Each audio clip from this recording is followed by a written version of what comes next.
Assalamualaikum warahmatullahi wabarakatuh. Apa kabarmu hari ini? Semoga tetap dalam kondisi sehat. Ketemu lagi dengan saya untuk pelajaran pendidikan Pancasila dan Kewarganegaraan. Sekarang kita masuk di kelas 10 dan kita sudah masuk di bab 3 di bagian kedua setelah kemarin kita belajar tentang infrastruktur dan suprastruktur politik. Nah, silakan mulai dulu dengan berdoa. Dan kalau sudah berdoa, yang belum subscribe silakan subscribe channel ini. Nah, pada kesempatan kali ini kita akan belajar bersama tentang kewenangan lembaga-lembaga negara. Nah, videonya akan saya buat per part. Silakan nanti kalian bisa saksikan di video-video lainnya terkait dengan kewenangan-kewenangan lembaga negara. Nah, pada pertemuan kali ini di video ini saya akan membahas tentang Dewan Perwakilan Rakyat. Kalau kita lihat di Undang-Undang Dasar 1945, di sini ada banyak sekali lembaga-lembaga negara. Nah, kita akan membahas yaitu terkait Dewan Perwakilan Rakyat di video kali ini. Dewan Perwakilan Rakyat yaitu memegang kekuasaan membentuk undang-undang. Kalau kamu masih ingat di bab 1, yaitu kekuasaan ini dikenal dengan kekuasaan legislatif. Anggota DPR dipilih melalui pemilihan umum. Ya, dipilih melalui pemilihan umum. Nah, anggota DPR juga dapat diberhentikan dari jabatannya yang syarat dan tata caranya diatur dalam undang-undang. Ya, berarti kalau kamu ingin menjadi anggota DPR suatu saat nanti, ya tentu kamu harus melalui pemilihan umum. Pemilihan umumnya bagaimana? Ya, kamu harus daftar dulu melalui partai politik. Nanti partai politik yang mendaftarkan kamu, kalau kamu lolos verifikasi dan lain sebagainya, kamu akan didaftarkan menjadi calon anggota legislatif, calon anggota DPR, dan kalau sudah menjadi calon, jika nantinya terpilih, maka kamu bisa dilantik menjadi anggota Dewan Perwakilan Rakyat. Nah, sekarang kita akan masuk fungsi, wewenang, dan hak.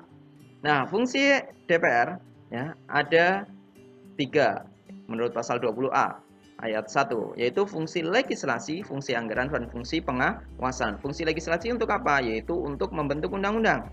Kalau fungsi anggaran yaitu untuk apa? Untuk membahas RAPBN bersama dengan Presiden. Nah, kalau untuk fungsi pengawasan apa? Ya, untuk mengawasi jalannya roda pemerintahan. Ya. Nah, kemudian DPR itu ya mempunyai hak interpelasi, hak angket, dan hak menyatakan pendapat. Nih, pasal 20A. Sekarang kita lihat secara lembaganya. Ya, hak interpelasi, hak angket, hak menyatakan pendapat. Nih, yang ketiga, pengajuan usul pemberhentian presiden dan atau wakil presiden. Ya, ini. Jadi yang bisa memberhentikan presiden memang MPR, tetapi harus ini yang berhak mengajukan usul di sini adalah Dewan Perwakilan Rakyat. Kemudian apa? Memberi persetujuan dalam menyatakan perang, membuat perdamaian, dan perjanjian. Ketika presiden ingin menyatakan perang, maka harus dengan persetujuan Dewan Perwakilan Rakyat. Yang kelima, pemberian pertimbangan kepada presiden dalam pengangkatan duta. Ya, ketika presiden ingin mengangkat duta besar, maka DPR berhak memberikan pertimbangannya. Yang keenam, pemberian pertimbangan kepada presiden dalam menerima penempatan duta negara lain. Ya, misalkan ada negara lain ingin menempatkan duta di Indonesia, maka DPR ini berhak untuk memberikan pertimbangan. Berikutnya yaitu pemberian pertimbangan kepada presiden dalam pemberian amnesti dan abolisi. Ya, ini penghentian kasus nih, kalau ada penghentian kasus ya dan lain sebagainya, ini presiden berhak memberi pertimbangan ya. Kok presiden? Ya, DPR berhak memberikan pertimbangan kepada presiden. Ya. Berikutnya, persetujuan atas Perpu. Ya.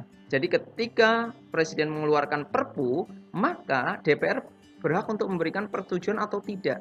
Kalau DPR tidak memberikan persetujuan, ya maka Perpu ini batal. Tetapi kalau Perpu yang dikeluarkan oleh presiden disetujui oleh DPR, maka Perpu ini akan menjadi undang-undang. Yang kesembilan, pembahasan dan persetujuan atas RAPBN yang diajukan oleh presiden.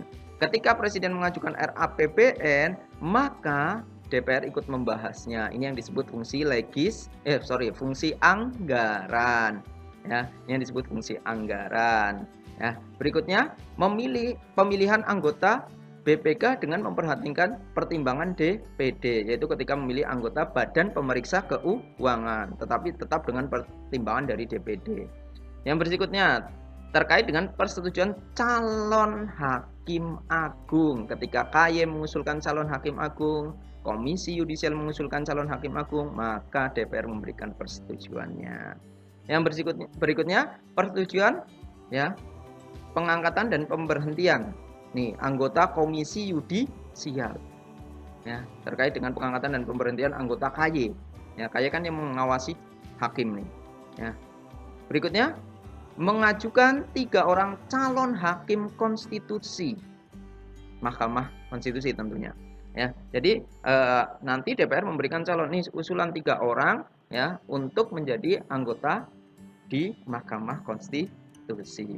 Inilah yang kita kenal dengan fungsi, wewenang, dan hak DPR secara lembaga, bukan secara personal ya. Kalau secara personal ada di pasal 20A ayat 3.